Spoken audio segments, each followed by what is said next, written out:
कैसे हो प्यारे बच्चों। आज हमारा रियल नंबर का लेक्चर नंबर 4 है और ये मोस्ट प्रोबेबली इस चैप्टर का लास्ट लेक्चर होगा। हमने अब तक कवर कर दिए हैं बहुत सारे टाइप्स ऑफ क्वेश्चन। एक बार हम फटाफट से उनको देख लें, है ना। टाइप 1 क्वेश्चन में हमने कवर किए जिसमें हम क्या करते हैं, फैक्टराइजेशन करते हैं, है ना। जैसे कोई बड़ा नंबर है उसके फैक्टर्स लिखते हैं, फिर उसके फैक्टर्स लिखते हैं जब तक 1 ना जाए इवेंचुअली। अगला टाइप 2 क्वेश्चन में हमने किए एलसीएम एचसीएफ वाले question using prime factorisation method, है ना। और इसमें हमने रिलेशन वेरीफाई किया था दो नंबर्स के लिए कि LCM into HCF is equal to A into B. ये दो नंबर पे लगता है सिर्फ, है ना। हमने 3 नंबर का भी निकाला था एलसीएम एचसीएफ। उसी रूप से हम 4 5 कितने भी नंबर्स का एलसीएम एचसीएफ निकाल सकते हैं, ठीक है।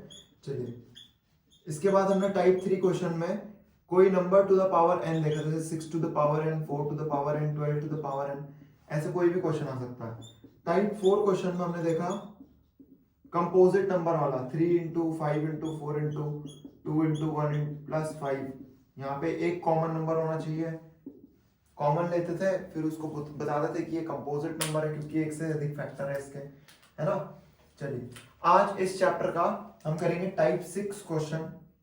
अच्छा, हम एक और टाइप कर चुके हैं जिसमें हम क्या करते हैं, इन्हीं का एलसीएम एचसीएफ के वर्ड प्रॉब्लम सॉल्व करते हैं, है ना। आज इस चैप्टर का आखिरी टाइप है टाइप 6, जिसमें हम क्या करते हैं, ये वाला क्वेश्चन कंपल्सरीली आता है जो आज हम करने जा रहे हैं। बोर्ड में आपको दिखेगा ही दिखेगा, कंफर्म लिख के ले लीजिए आप। अब बिल्कुल 100% श्योरिटी के साथ तो कोई भी नहीं कह सकता है, पर ये जो टाइप 6 के क्वेश्चंस है, आज का जो लेक्चर होने वाला है, ये अब तक देखा गया बोर्ड में हर क्वेश्चन पेपर में आ रहे हैं क्वेश्चन, है ना। तो इसके क्वेश्चन पक्का आएगा। इसके साथ हो सकता है चॉइस में कोई आए, क्योंकि ये पूरा 6 नंबर का आएगा चैप्टर। तो ये क्वेश्चन या तो 3 नंबर में आएगा, या तो 4 नंबर, या तो 5 नंबर में आएगा, ठीक है। या तो 3 में या तो 5 में, ठीक है। कंफर्म आता है। 4 में नहीं आता क्योंकि 4 में केस बेस्ड टाइप क्वेश्चंस आते हैं ना, तो ये 4 में नहीं आ सकता। तो ये 3 में आएगा या तो 5 नंबर में आएगा अभी के पैटर्न के हिसाब से, ठीक है। तो आज हम कर रहे हैं टाइप 6 क्वेश्चन, जिसमें हम क्या करते हैं, √2, √3, √5 इनको इर्रेशनल प्रूफ करते हैं। इसके अंदर भी हम आज 3 टाइप करेंगे, टाइप 6 1, टाइप 6 2, टाइप 6 3, ठीक है। चलिए स्टार्ट करते हैं हम टाइप 6 1 से।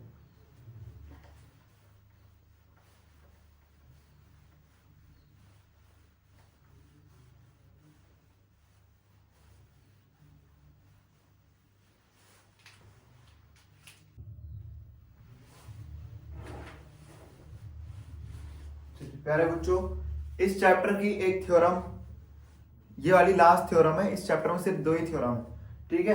पहली थ्योरम इस चैप्टर की थी फंडामेंटल थ्योरम ऑफ अरिथमेटिक, है ना, कि any composite number can be written as its prime factors, है ना।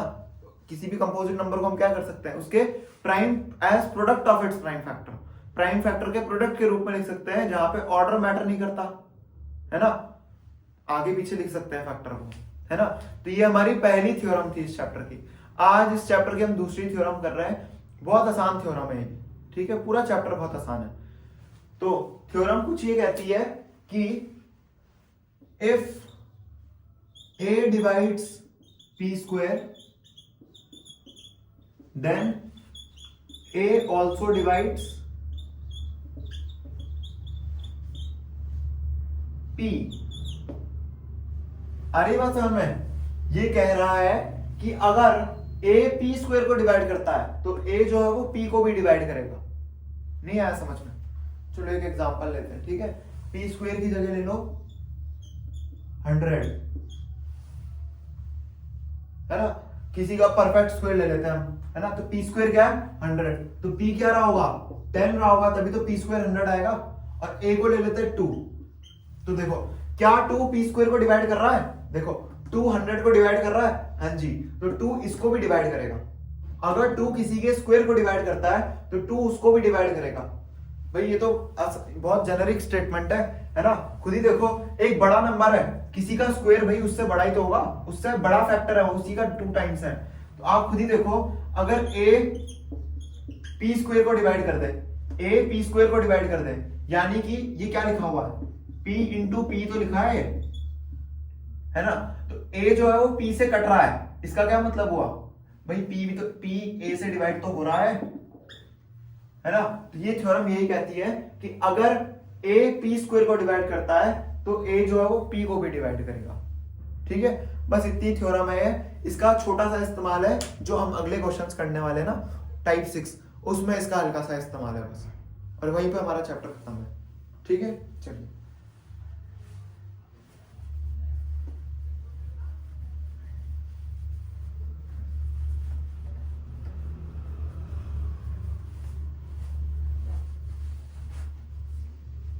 let's start our topic with the very first, that is type 6(1).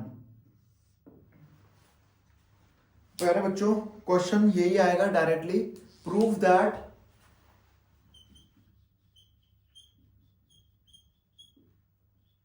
√5 is irrational. ठीक है, इसको दो तरीके हैं प्रूव करने के लिए। अगर आपको प्रूव करना है √5 जो है वो इर्रेशनल नंबर है ना, तो मैंने आपको पढ़ा रखा है कि डेसिमल एक्सपेंशन जो होती है इर्रेशनल नंबर की, वो non terminating non repeating type की होती है ना, मतलब कभी खत्म भी नहीं होते, लिखे थे हमने ऐसे नंबर्स है ना, और कभी रिपीट भी नहीं होते हो, ऐसे नंबर्स इर्रेशनल नंबर होते हैं। तो पहला तरीका इसको करने का है थ्रू डेसिमल एक्सपेंशन। हम क्या कर सकते हैं, √5 की डेसिमल एक्सपेंशन निकाल लें थ्रू लॉन्ग डिवीजन मेथड, तो वहां से भी इसका एक प्रूफ हो सकता है, पर उसके नंबर नहीं मिलेंगे आपको क्योंकि वो 9th क्लास का मेथड है। तो हम यहाँ पे यूज करने वाले हैं मेथड ऑफ कॉन्ट्राडिक्शन। क्या यूज करेंगे हम यहाँ पे, मेथड ऑफ कॉन्ट्राडिक्शन। चलिए पहले इसको समझते हैं, मेथड ऑफ कॉन्ट्राडिक्शन क्या होता है। कॉन्ट्राडिक्शन मतलब क्या होता है, आप अपनी बात को प्रूव करने के लिए पहले अपने आप को गलत प्रूव करो, है ना। जैसे मैंने कहा ये मेरा राइट कान है, ये बात बिल्कुल सही है कि राइट कान है, ये मुझे प्रूव करना है कि मेरा राइट कान है, तो मैं क्या करूंगा, अपनी बात को पहले गलत बोलूंगा। मैं बोलता हूं ये मेरा लेफ्ट कान है, मैं बोलूंगा पर लेफ्ट कान में तो मैंने कुछ पकड़ा ही नहीं है लेफ्ट कान, इसका मतलब ये मेरा लेफ्ट कान तो हो नहीं सकता, इसका मतलब ये हुआ कि मैंने पहली बात गलत बोली थी अपनी। तो इसका ये हम यहाँ से कंक्लूजन निकाल सकते हैं कि ये लेफ्ट कान नहीं था, मैंने पहली बात गलत बोली थी, और ये मेरा राइट ही कान है।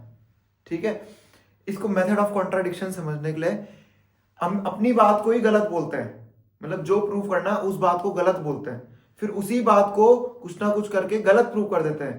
तो हम इसका मतलब जो हमने गलत बोला था उसका कन्वर्स सही होगा। आ रही बात समझ में, जैसे हम बोलो ये पानी है, पर ये तो लिक्विड है ही नहीं, इसका मतलब हमने गलत बोला ये पानी है, इसका क्या मतलब हुआ, दिस इज नॉट वाटर। ठीक है, यहां से ये बाय थिंग तो है नहीं, मतलब कि या तो पानी हो सकता है तो किताब हो सकता है। ठीक है, तो वही करेंगे हम यहाँ पे। जैसे √5 इर्रेशनल है तो हम कॉन्ट्राडिक्ट करेंगे अपनी बात, हमने बोलेंगे कि ये इर्रेशनल नहीं है, √5 क्या है, रैशनल है। हम मानेंगे कि √5 क्या है, रैशनल है, और कुछ ना कुछ करके हमें प्रूव करेंगे कि √5 तो रैशनल है ही नहीं। इसका क्या मतलब हुआ, हमने ये बात गलत बोली, इसका मतलब √5 क्या है, इर्रेशनल है।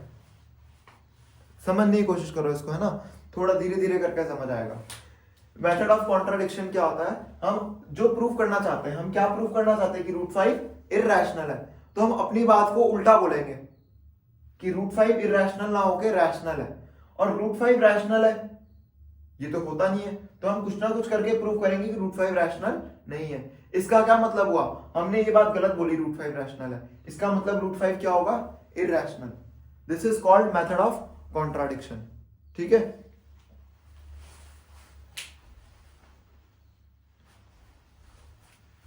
चलिए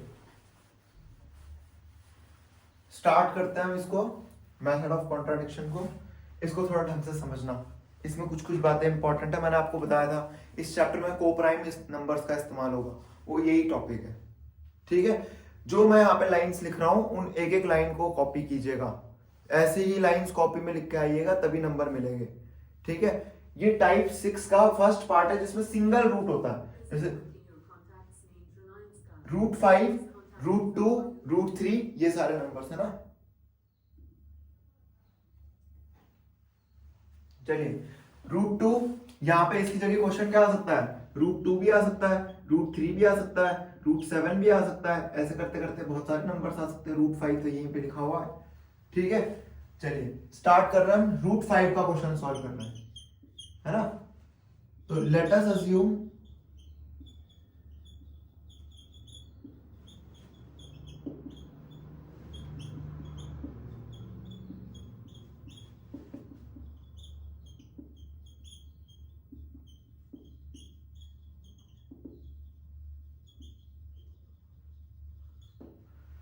ये क्या लिखा हमने, let us assume contrary to the fact that √5 is a rational number. इसका मतलब क्या है, इसको तोड़ तोड़ के पढ़ो।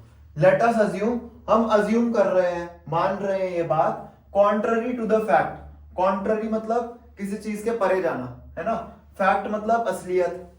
तो हम इस असलियत के परे जाकर अज्यूम कर रहे हैं कि √5 क्या है, रैशनल नंबर है, ठीक है। अभी भी बताया ना मैंने, हमें इरैशनल प्रूव करना है, तो हम अज्यूम करेंगे कि √5 क्या है, रैशनल नंबर है। जो बात हमें प्रूव करनी है हम उसका उल्टा बोलेंगे। तो √5 इरैशनल होता है भाई, हमें पता है, तो हम क्या बोलेंगे, उसकी उल्टी बात बोलेंगे कि let us assume contrary to the fact that √5 is a rational number, ठीक है। अब √5 अगर रैशनल नंबर है तो रैशनल नंबर की डेफिनेशन होती है कि हम किसी भी नंबर को P/Q की फॉर्म में लिख सकते हैं ना। तो so that it can be written in the form of P/Q where, क्या पढ़े हम, P and Q are what, यही पे इस्तेमाल होगा। ये इंपॉर्टेंट चीज यहां पे है कि P और Q क्या है,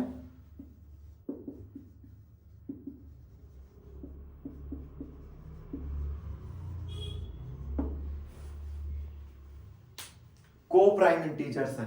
और दूसरी कंडीशन क्या बोलते हैं हम, and Q is not equal to 0। ये लाइंस लिखनी इंपॉर्टेंट है, इनके नंबर मिलते हैं।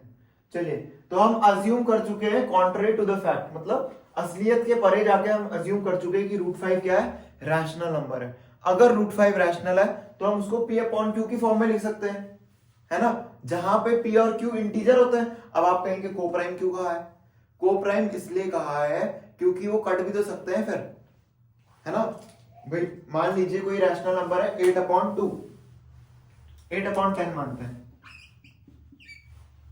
है ना। अब इसी को मैं 16/20 भी तो लिख सकता हूं, दोनों इक्वली तो है ना।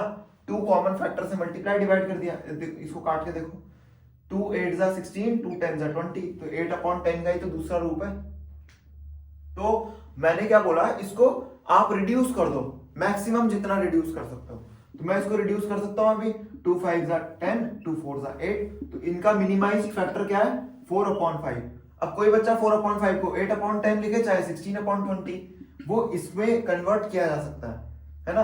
अब 4 और 5 क्या आपस में को प्राइम है, जिनको को प्राइम समझ नहीं आता वो को प्राइम की वीडियो जाके देखें, ठीक है। लेक्चर नंबर 2 में है को प्राइम नंबर्स इस चैप्टर के। चलिए तो हम क्या कर रहे हैं, √5 अगर P/Q की फॉर्म में लिखा जा सकता है तो हम क्या लिख सकते हैं यहाँ पे, √5 इज इक्वल टू P/Q, है ना। √5 रैशनल है तो हम उसको P/Q की फॉर्म में एक्सप्रेस कर सकते हैं। देखो अभी हम काट नहीं सकते ना क्योंकि को प्राइम है, अभी कट सकते थे। तो बुक्स में आपको एक प्रूफ और दिखेगा, पहले इसको A/B में लेट करते हैं और फिर बोलते हैं A/B कट के P/Q आ गया। तो हम सीधे भी लिख सकते हैं इसको कि P और Q क्या आ गए, को प्राइम आ गए, ठीक है। चलिए ये Q को यहां मल्टीप्लाई में भेज देते हैं, तो क्या होगा, P is equal to Q√5,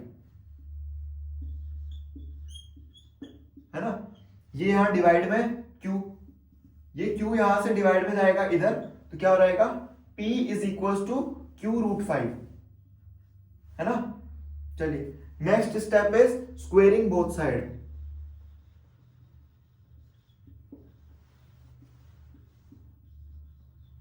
अब प्यारे बच्चों, स्क्वेयरिंग बोथ साइड जब हम करते हैं तो कई बच्चे इसमें दिक्कत करते हैं, वो एक एक करके स्क्वायर चढ़ाने लग जाते हैं। नहीं, स्क्वेयरिंग बोथ साइड में हम एक एक करके स्क्वायर नहीं चढ़ाते हैं। स्क्वेयरिंग बोथ साइड में, स्क्वेयरिंग बोथ साइड का मतलब क्या होता है, लेफ्ट हैंड साइड का whole square is equal to right hand side का होल स्क्वायर। होल स्क्वायर लगता है इसमें, याद रखिएगा, ठीक है, कभी गलती नहीं होगी इसमें। तो स्क्वेयरिंग बोथ साइड में क्या होगा, लेफ्ट हैंड साइड p है तो p का whole square is equal to right hand side क्या है, q√5 का होल स्क्वायर। ठीक है, अब स्क्वेयरिंग बोथ साइड कर दिया तो अब स्क्वायर बढ़ जाता है, अब मल्टीप्लाई में बढ़ता है, प्लस माइनस में नहीं बढ़ता। अगर यहाँ पे होता 2 + √3 का होल स्क्वायर तो इसको ऐसे नहीं बांट सकते हम, इसमें आइडेंटिटी लगती है a + b होल स्क्वायर की, मल्टीप्लाई में बांट सकते हैं। तो ये क्या होगा, p² is equal to what, यहां से आएगा, ये इसके पास भी जाएगा, ये इसके पास भी जाएगा, तो q² है ना, q का स्क्वायर क्या होगा, q²। और √5 का स्क्वायर क्या होता है, √5 का स्क्वायर, बोलो, हाँ आप ही बोलो, √5 का स्क्वायर क्या होता है, √5 का स्क्वायर होता है √5 इंटू √5, √5 इंटू √5 क्या होता है, √25 है ना, और √25 क्या होता है, 5 ही तो होता है। कैसे, 8th क्लास से पढ़ा होगा, √25 को क्या लिख सकते हैं, 5 इंटू 5, इसमें से एक 5 बाहर चला रहेगा तो 5 बचा, अंदर √1 बचा, √1 की वैल्यू 1 होती है, तो √5 का स्क्वायर कितना होता है, 5। ये बात याद रखना। अच्छा, कई बच्चे ये करते हैं कि इसको काट देते हैं, ये कटता थोड़ी है भैया ऐसे, बोलो, इसको, हाँ इसको पावर हम हाफ लिख के काट सकते हैं, पर ऐसे मत काटना इसको, ठीक है। चलिए, यानी कि √5 का स्क्वायर क्या होता है, 5 होता है। तो यहां से हम इक्वेशन क्या लिख सकते हैं, p² is equal to 5q²। इसको इक्वेशन नंबर 1 मार्क कर लीजिएगा, ठीक है, ये इक्वेशन नंबर 1 है कि p² इक्वल हो गया 5q² के, ठीक है। चलिए, अब आप इसके नीचे ही कीजिएगा, यहां पे है ना, स्टेप मार्किंग होती है, यहां तक का 1 नंबर मिलता है, इधर तक का, ठीक है। चलिए, अब ये जो कांस्टेंट दिख रहा है आपको 5, ये यहां से डिवाइड में चला जाएगा, जैसे ये डिवाइड में जाएगा तो क्या आएगा हमारे पास, p² 5 is equal to q²। बताइए, p² 5 is equal to q²। ये जो 5 है इसको यहां डिवाइड में भेज रहा हूं ना मैं, तो क्या होगा, p² 5 is equal to q², है ना। अब हमने थ्योरम पढ़ी है, बाय थ्योरम, क्या है थ्योरम, कि अगर 5p² को डिवाइड कर रहा है तो 5p को भी डिवाइड कर रहा होगा, है ना। अब ये भी पढ़ी ना हमने थ्योरम, क्या बोल रहे थ्योरम, कि अगर 5 जो है वो p² को डिवाइड कर रहा है, if 5 divides p², then 5 also divides p, है ना। अगर 5 p² को डिवाइड करे तो 5 p को भी डिवाइड करेगी, तो इसका मतलब यही तो हुआ कि 5 p को डिवाइड करेगा। बताइए, ये मतलब हुआ ना इसका, 5 also divides p, इसका क्या मतलब हुआ, 5 p को डिवाइड करेगा, है ना। अच्छा, अगर 5 को p डिवाइड कर रहा है, 5p को डिवाइड कर रहा है, तो मैं ये कह सकता हूं कि आंसर लेट से c आ रहा, कुछ भी से लिखा है मैंने, से मतलब कह देते हैं हम ऐसी अपनी मर्जी से, कि अगर 5p को डिवाइड कर रहा है तो आंसर c आ रहा होगा। c कुछ भी हो सकता है ना, वेयर c इज कुछ भी नहीं, where c is some integer, कुछ भी नहीं हो सकता, क्योंकि डिवाइड कर रहा है तो आंसर प्रॉपर आना चाहिए, 2, 3, 5 ऐसा कुछ आना चाहिए, ठीक है। अच्छा, c इंटीजर आ गया, अब ये 5 वहां मल्टीप्लाई नहीं, सीधा स्क्वायरिंग बोथ साइड कर दो इसमें। फिर से क्या करेंगे,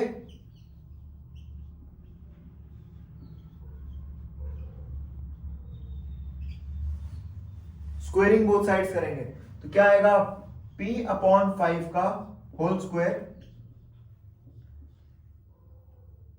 लेफ्ट का whole square is equal to right का होल स्क्वायर, तो p अपॉन 5 का whole square is equal to c square, है ना। अब मैं थोड़ी सी लाइंस मिटा रहा हूं यहां से।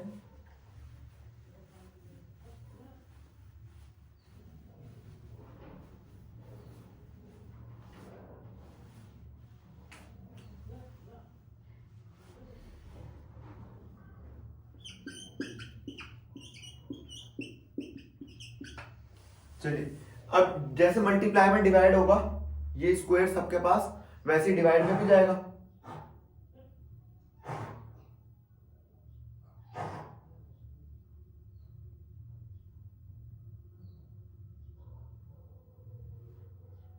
है ना, तो क्या होगा यहाँ पे, ये स्क्वायर इसके पास जाएगा तो p का स्क्वायर होता है p स्क्वायर, है ना।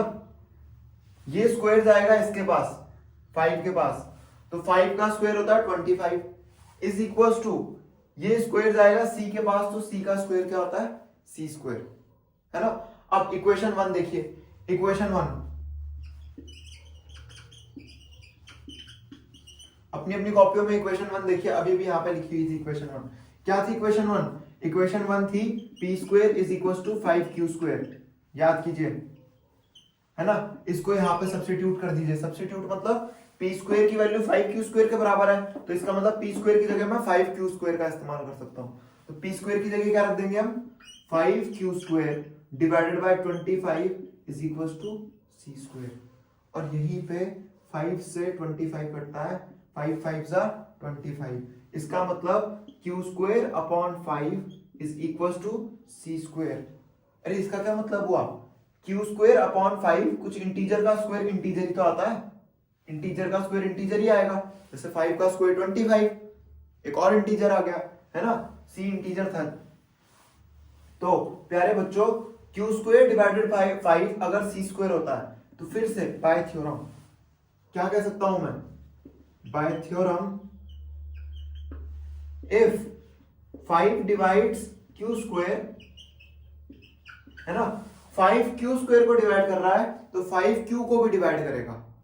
if 5 divides q square then 5 also divides q। अरे ये क्या हो गया, देखो कॉन्ट्राडिक्ट कर दिया हमने, आपको समझ भी नहीं आया कहां पे कॉन्ट्राडिक्ट हुआ। ये देखो 5 also divides p and 5 also divides q, इसका मतलब 5 p का भी फैक्टर है और 5 q का भी फैक्टर है। ये मैंने जानबूझ के नहीं मिटाई लाइन कि where p and q are coprime. अगर को प्राइम है, को प्राइम का मतलब क्या होता है, कोई कॉमन फैक्टर नहीं होता एक्सेप्ट 1, पर हमने क्या दिखा दिया, 5 दोनों का फैक्टर है, p और q दोनों का फैक्टर है। कॉन्ट्राडिक्ट हो गई हमारी बात, हमने खुद ही को गलत प्रूव कर दिया, हमने जो बात बोली थी वो गलत प्रूव हो गई है, इसका मतलब हमने बात ही गलत बोली थी। ठीक है, चलिए यहां तक करने का 2 नंबर मिलता है, ठीक है, हाफ इसका हाफ इसका।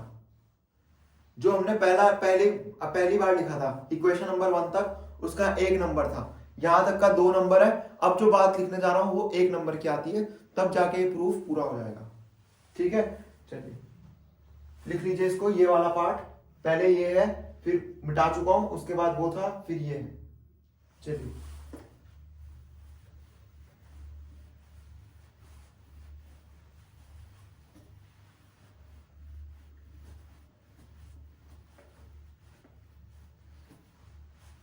यहां से क्या प्रूव होता है,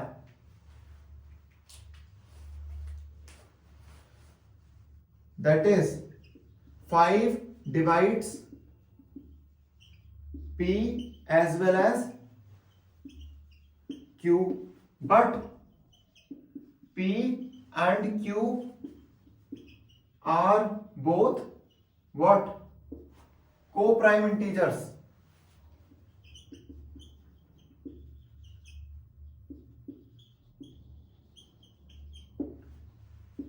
but this contradicts the fact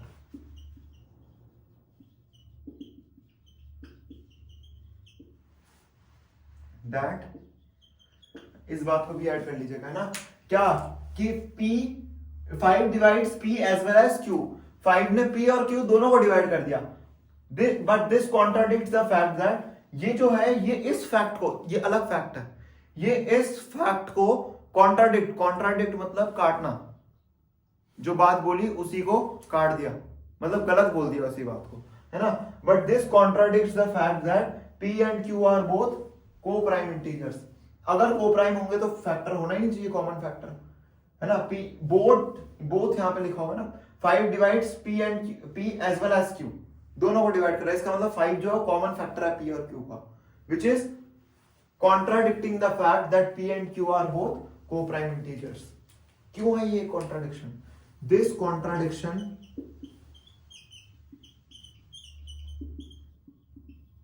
has arisen, क्यों हुआ ये हमारा रॉन्ग assumption था ना। This contradiction has arisen due to our wrong assumption that, क्या रॉन्ग अज्यूम किया हमने? रॉन्ग assumption लिखना है यहाँ पे, wrong assumption that √5 is rational.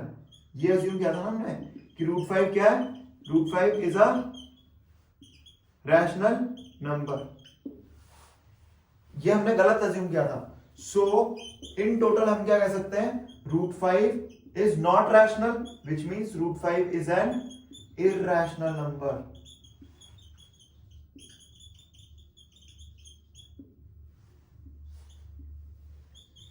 ये हमारा प्रूव हो गया। फटाफट से अपने 3 नंबर है मुट्ठी में रख लो, अपने 3 नंबर हमारे यहां पक्के हो गए, ठीक है। इस प्रूफ का रट्टा मार लो क्योंकि ये आना ही आना है, ठीक है। रोज सुबह बैठ के इसको करो आराम से, कुछ थोड़ी जाता 3 नंबर यहाँ पे, जब पता चल रहा है तुम्हें क्वेश्चन आएगा ही आएगा ये वाला। चलिए फटाफट से इसको लिख लिया होगा आपने जहां तक मुझे लगता है, इसकी प्रैक्टिस करते रहिएगा बिना देखे, देख के तो कोई भी लिख देगा, है ना।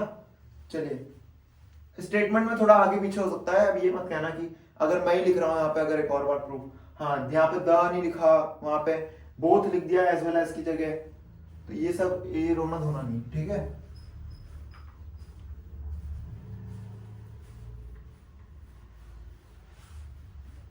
चलिए एक और क्वेश्चन करते हैं इसका, टाइप 6(1) का, फिर टाइप 6(2) में चलेंगे।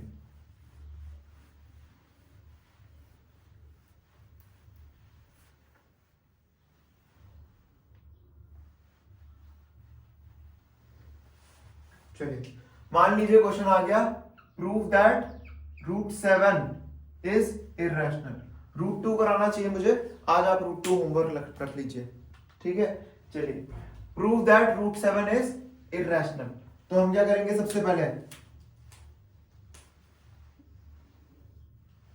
Late us assume contrary to the fact that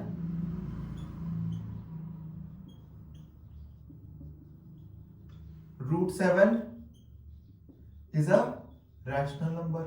हमने ये अज्यूम कर दिया सबसे पहले कि √7 क्या है, एक रैशनल नंबर है, such that there exist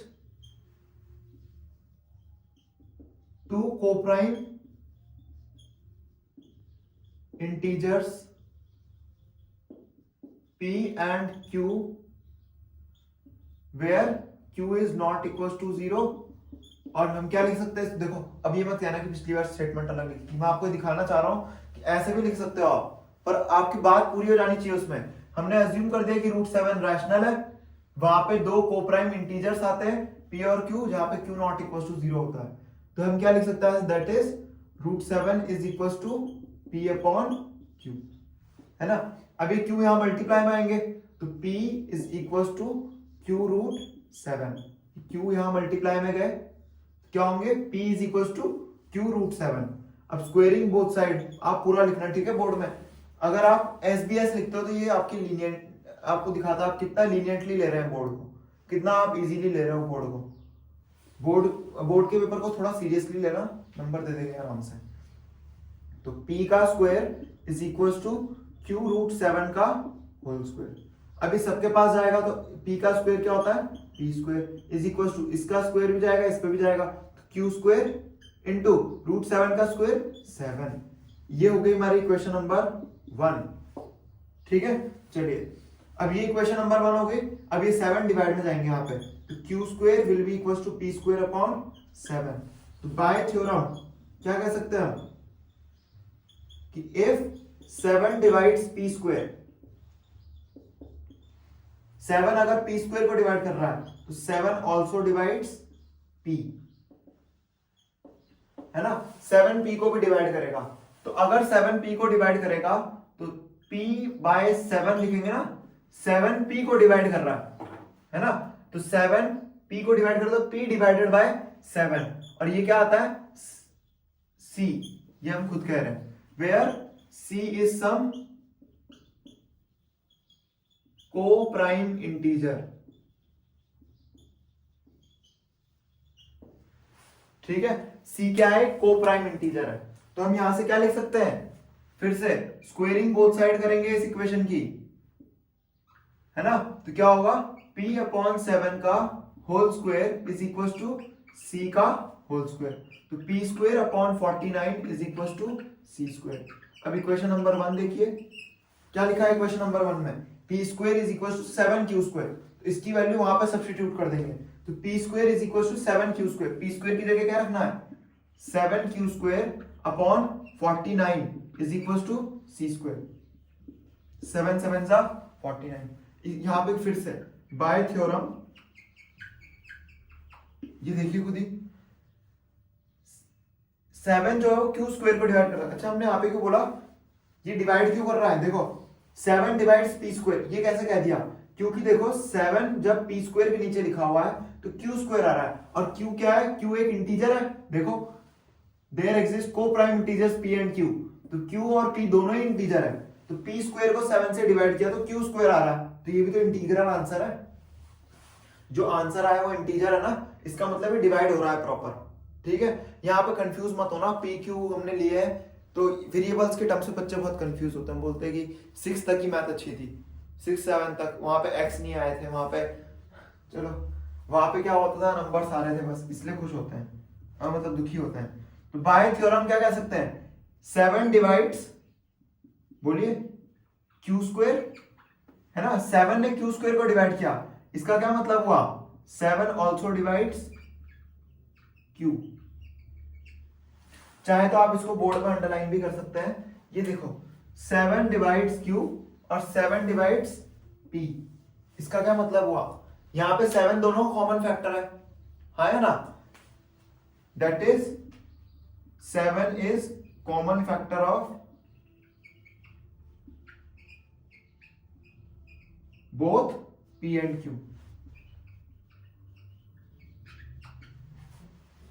which contradicts the fact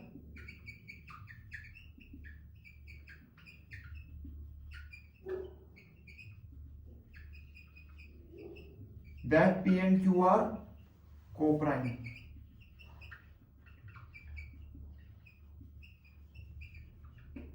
This contradiction has arisen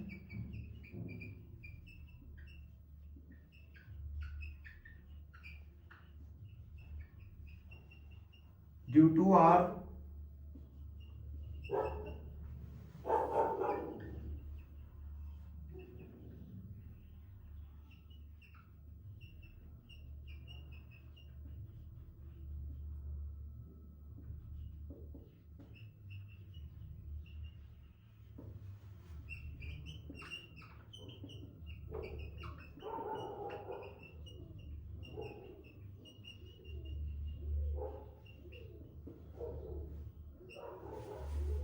ठीक है, तो ये इसका कंप्लीट प्रूफ है।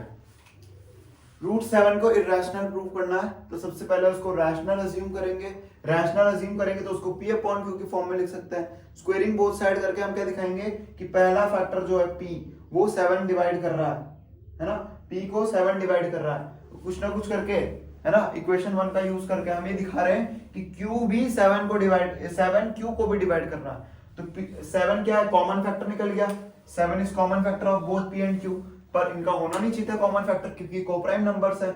इसका मतलब यहाँ पे हमारा एजम्पशन गलत था, due to our wrong assumption, क्या कि रूट 7 क्या है, रैशनल, इसका मतलब क्या था, रूट 7 क्या है, इरैशनल है। ठीक है, चलिए इस क्वेश्चन में अगर ये क्वेश्चन 3 नंबर का आया तो यहां से लेके यहां तक इक्वेशन 1 तक 1 नंबर दिया रहता है, यहां से लेके यहां तक 1 नंबर दिया रहता है, और यहां से लेके यहां तक 1 नंबर दिया रहता है। तो आप आधी हल्की सी लाइन भी मत मिस कीजिएगा, ठीक है, टीचर नंबर काट देते हैं सीधा। चलिए इसको स्टेप मार्किंग बोलते हैं, इनका भी ध्यान रखिएगा।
चलिए अब स्टार्ट करते हैं अपना टाइप 6 का सेकंड पार्ट।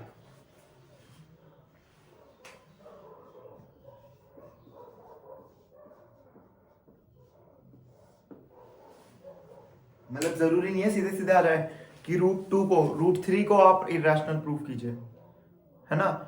क्वेश्चंस जो है वो मिक्स्ड फॉर्म में भी आ सकते हैं, ठीक है, रैशनल इरेशनल का मिक्स। जैसे प्रूव दैट 2 + √5 इज इरेशनल। अच्छा, इसमें बोर्ड में बहुत अच्छे से फ्रेम करते हैं क्वेश्चन। बोर्ड वाले इसको फ्रेम कैसे करते हैं? प्रूव दैट ये is irrational given that √5 is irrational. हमें ये प्रूव करना है कि ये इरेशनल है, पर हमें ये बात पहले से दे रखी कि √5 क्या है? इरेशनल है, ठीक है। सेम है यहाँ पे भी लॉजिक इसका, बस थोड़ा सा अंतर आता है लास्ट स्टेप में। ये छोटा है उससे, पहले वाला सबसे बड़ा था, इसके अलावा सारे छोटे, ठीक है। तो यहाँ क्या लिख सकते हैं हम? अगर प्रूव करना है ये इरेशनल है जब ये दे रखा है, तो फिर से हम अज्यूम करेंगे, late us assume contrary to the fact that 2 + √5 is rational। तो हमने पहले अज्यूम कर दिया कि ये लेट से ये रैशनल है, सच अगर ये रैशनल है तो there exist 2 coprime integers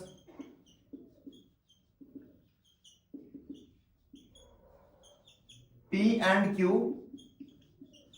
Q is not equals to 0 such that क्या हो जाए? 2 + √5 इक्वल हो जाए P/Q के, है ना। अब स्क्वेयरिंग बोथ साइड करेंगे तो यहां देखो, अब थोड़ा सा अलग है यहाँ पे लॉजिक। क्या अलग है यहाँ पे लॉजिक? अच्छा, क्यों स्क्वेयरिंग भी नहीं करनी यहाँ पे, ये वहां माइनस में ले जाओ, इसमें स्क्वेयरिंग करने की जरूरत ही नहीं है। √5 इज इक्वल टू P/Q। ये यहाँ पे 2 जो है वो प्लस के है। बच्चे साइन देखने में गलती मत कीजिएगा, साइन जो होता है वो किसी भी नंबर के लेफ्ट में लिखा होता है, किसी भी नंबर का साइन उसके लेफ्ट में होता है। तो 2 का साइन क्या है? प्लस। ये वाला प्लस तो 5 इसका है, 2 का साइन यहां पे होगा, इसके लेफ्ट में, नंबर के लेफ्ट में होता है। तो 2 का साइन क्या है? प्लस, है ना। 2 का साइन क्या है? प्लस। कुछ नहीं लिखा तो प्लस होता है। तो ये प्लस के 2 जब इज इक्वल टू के इधर जाएंगे, जब ये 2 इक्वल टू के उधर जाएंगे, तो किस रूप में जाएंगे? माइनस के रूप में जाएंगे। 2 जो थे वो अब क्या हो गए? माइनस के हो गए। अब एलसीएम लेंगे यहाँ पे, एलसीएम क्या आएगा? Q और 1 का, Q आएगा एलसीएम, ठीक है। और जब Q और 1 का एलसीएम Q आया, Q की मल्टीप्लाई यहाँ 1 की यहाँ, तो 1 into P minus 2 into Q 2Q is equal to √5। बस इसमें यहीं पर रुक जाइए। देखो P Q 2। राइट साइड में ये तो p है, q है और 2 है। ये p भी इंटीजर है, ये q भी इंटीजर है, ये 2 भी इंटीजर है। इंटीजर में इंटीजर मल्टीप्लाई करेंगे तो इंटीजर आएगा, और इंटीजर में से इंटीजर घटाएंगे तो इंटीजर आएगा। और इंटीजर अपॉन इंटीजर इज क्या होता है? इंटीजर अपॉन इंटीजर, भाई यार तुम फर्स्ट लेक्चर से ढंग से नहीं देख रहे हो। इंटीजर अपॉन इंटीजर क्या होता है? रैशनल नंबर होता है ना। अरे integer upon integer where q is not equal to 0, ये रैशनल है। और लेफ्ट साइड क्या है? क्वेश्चन में दे रखा है लेफ्ट साइड जो इरैशनल है, ऐसा कभी हो ही नहीं सकता है। हमने परसों पढ़ा था जब मैंने बताया था ना, याद आ रहा है ये वाला वेन डायग्राम जब बताया था, तो यहाँ पे क्या होता है? रैशनल और ये इरैशनल। रैशनल और इरैशनल तो अलग अलग सेट्स हैं, तो कभी इक्वल हो ही नहीं सकते। तो यही से हम प्रूव करेंगे कि p, q और 2 सारे नंबर्स क्या है? इंटीजर है ना। p, q and 2 are all integers, so that p minus 2q upon q is rational, है ना। p minus 2q upon q क्या है? रैशनल। ये जो इक्वेशन है, नंबरिंग मत करो इसकी, ये जो इक्वेशन है ये क्या है? रिप्रेजेंट करें, अगर ये रैशनल है और ये इसके इक्वल है, इसका मतलब √5 भी रैशनल होगा, which implies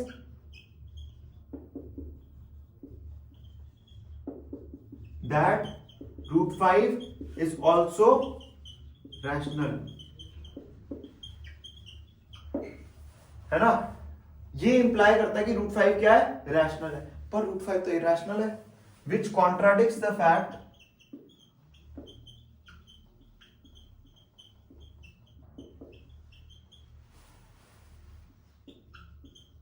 that √5 is an irrational number,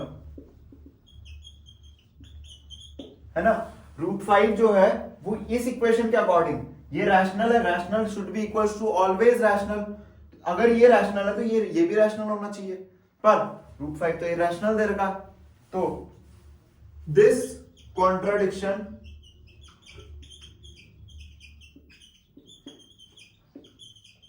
has arisen due to our wrong assumption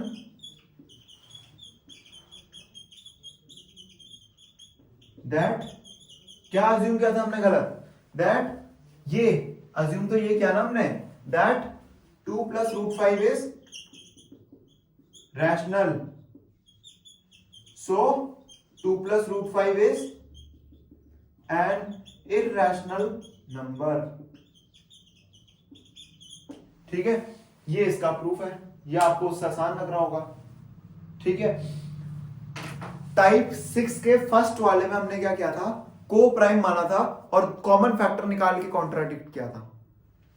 type 2 question में बड़ा फैक्टर होगा, उसमें छोटा वाला को इस छोटे वाले को देखेंगे, इसको रैशनल प्रूव करेंगे, पर क्वेश्चन में दिया रहेगा ये इरैशनल है।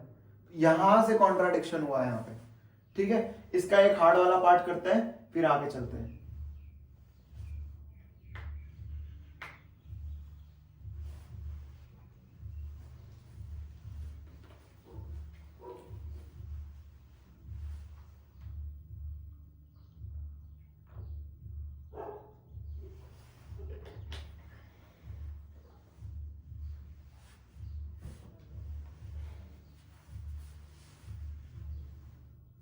चलिए, लिख दिया होगा आपने, और होप कि आपको समझ भी आ रहा है। अगर समझ नहीं आ रहा है, इसको रिपीट में देखिए, आपके पास बहुत अच्छा ये सुविधा है कि आप टीचर को ही रिपीट करवा सकते हो, है ना, बिना डांट खाए। यूट्यूब पे गए, बैक पीछे कर दी वीडियो। चलिए, मैं पूरा क्वेश्चन नहीं लिख रहा हूं इस बार हम सिर्फ थोड़ा बहुत चेंज करेंगे।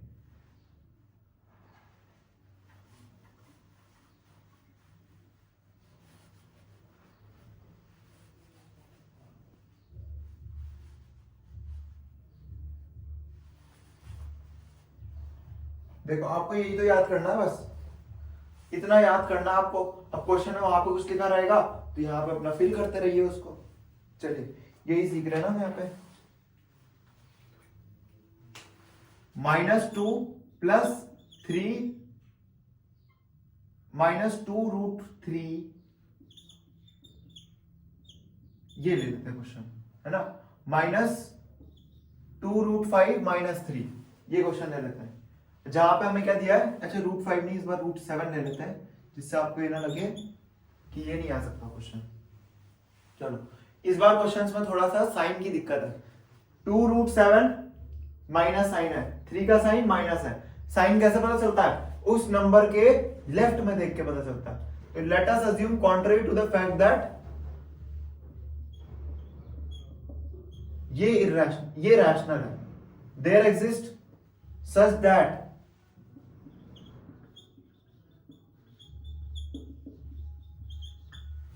है ना, सच दैट क्या हो जाए, P और Q एग्जिस्ट करते हैं कि कुछ इस प्रकार से कि ये जो नंबर है वो P अपॉन Q के इक्वल हो जाए। अब अरे सॉरी ये √3 नहीं होगा यहाँ पे, 3 है वहां पे, ये माइनस के 3 वहां जाएंगे प्लस के रूप में, तो minus 2√7 will be equal to P upon Q plus 3, है ना। अब यहाँ पे एलसीएम लेंगे तो क्या होगा, minus 2√7 is equal to P plus 3Q upon Q, ये -2 पूरे के पूरे वहां डिवाइड में भेज दो, तो √7 will be equal to P plus 3Q upon -2Q। फिर से यही बात आ गई है कि यहां पे क्या क्या इंटीजर है, P Q 3 2, P Q 3 2, यही तो इंटीजर है राइट साइड में, such that P plus 3Q upon -2Q, ये integer plus integer divide by integer, ये पूरा रैशनल हो जाएगा, और ये रैशनल इसके इक्वल है, ये भी रैशनल होगा, पर which implies that √7 is also rational, which contradicts the fact that √7 is irrational number. So this contradiction has arisen due to our wrong assumption that हमने क्या assume किया कि माइनस के 2√7 माइनस के 3 is rational, तो यहां से क्या प्रूव हो गया, ये जो है वो असल में क्या है, इरैशनल नंबर है। ठीक है, बस ब्लैंक सी फिल करना है। चलिए इसके और क्वेश्चंस हम करेंगे अपने आरडी शर्मा के लेक्चर्स में। ठीक है, आज इस चैप्टर का लास्ट लेक्चर है थियरी का। ठीक है, थ्योरी इस चैप्टर की खत्म हो गई है, पर क्वेश्चंस अभी रह रहे हैं। ठीक है, इस चैप्टर से बहुत सारे और बहुत अच्छे क्वेश्चंस बनते हैं। Don't forget to watch the lectures of question series. चलिए अब इसका थर्ड पार्ट करें हम, होप कि आपने लिख लिया। चलिए हमने कौन कौन से टाइप कर दिए इसके, पहला टाइप जिसमें सिंगल रूट होता है, दूसरा टाइप रूट के साथ कुछ नंबर्स का कॉम्बिनेशन होगा, तीसरा टाइप जिसमें 2 रूट एक साथ हो, 2 से अधिक भी हो सकते हैं। ठीक है, पर आज तक ऐसा आया नहीं है 2 से ज्यादा वाला, तो हम यही वाले करेंगे फिलहाल।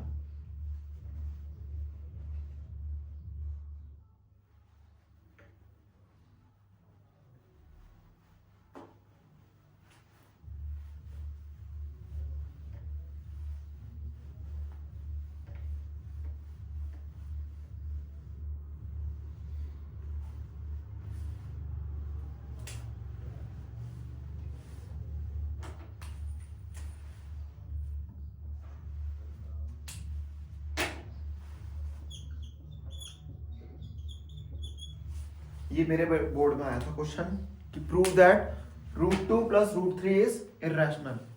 जब मैं था 10th में तब आया था ये मेरे बोर्ड में। चलिए अगर इसको इरैशनल प्रूव करना है तो फिर से भाई लेट अस अज्यूम, ये तो रट्टा मार देना होगा आपने भी, है ना। Let us assume contrary to the fact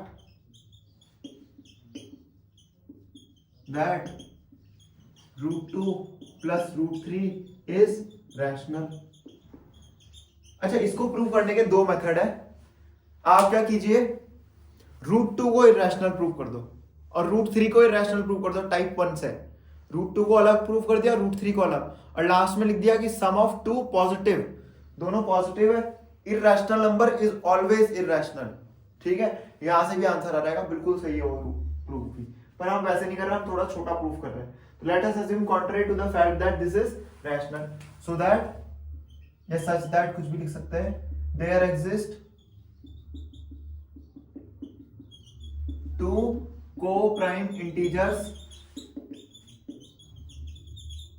P and Q p where q is not equals to 0 such that √2 plus √3 is equals to p upon q।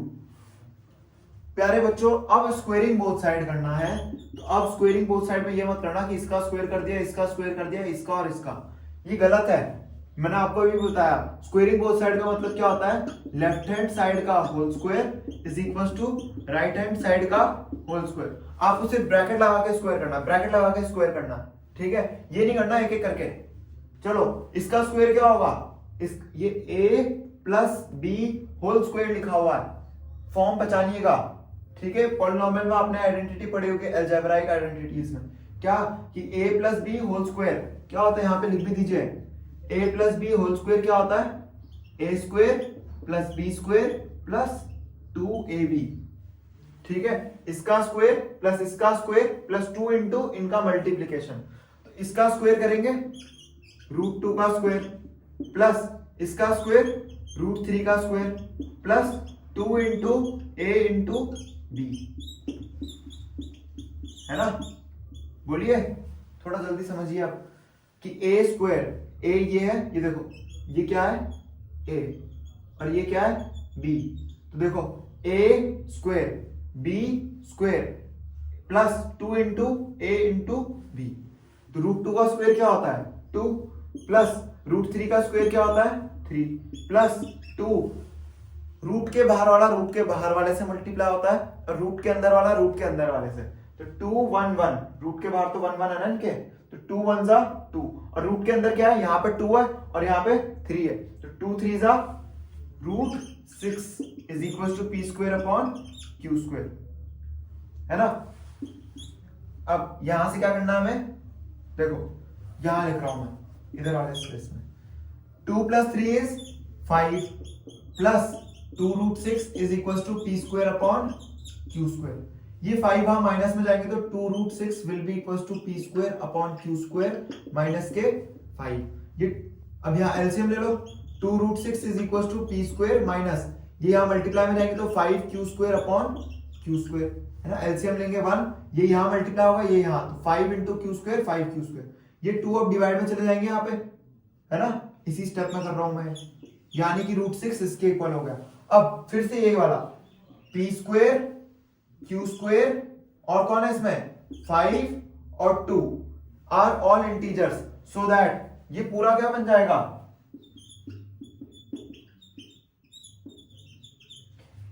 ये इंटीजर का स्क्वायर इंटीजर का square integer into integer minus integer और integer का square into integer, ये भी integer है, integer upon integer, ये rational बन रहा है फिर से।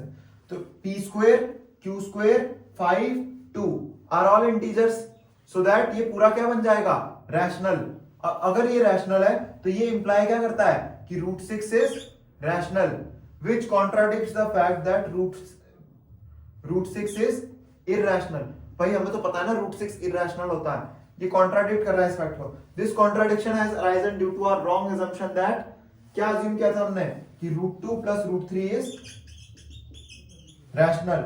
यहां से हम क्या निकाल सकते हैं कंक्लूजन कि √2 plus √3 is actually an irrational number, ठीक है। आई होप कि आपको पूरे ये टाइप समझ में आ गए हो। यही 3 टाइप के क्वेश्चन बन सकते हैं आपके बोर्ड में, ठीक है। चलिए इसके अलावा आप एक होमवर्क रख लीजिए, एक कैसा भी टाइप का एक क्वेश्चन दे देते हैं, फिर इस लेक्चर को यहीं खत्म करें। पहला क्वेश्चन √2 को इरैशनल प्रूव करना है, दूसरा 2 माइनस 2 प्लस 3√5 को, और तीसरा क्वेश्चन √2 माइनस √3 को।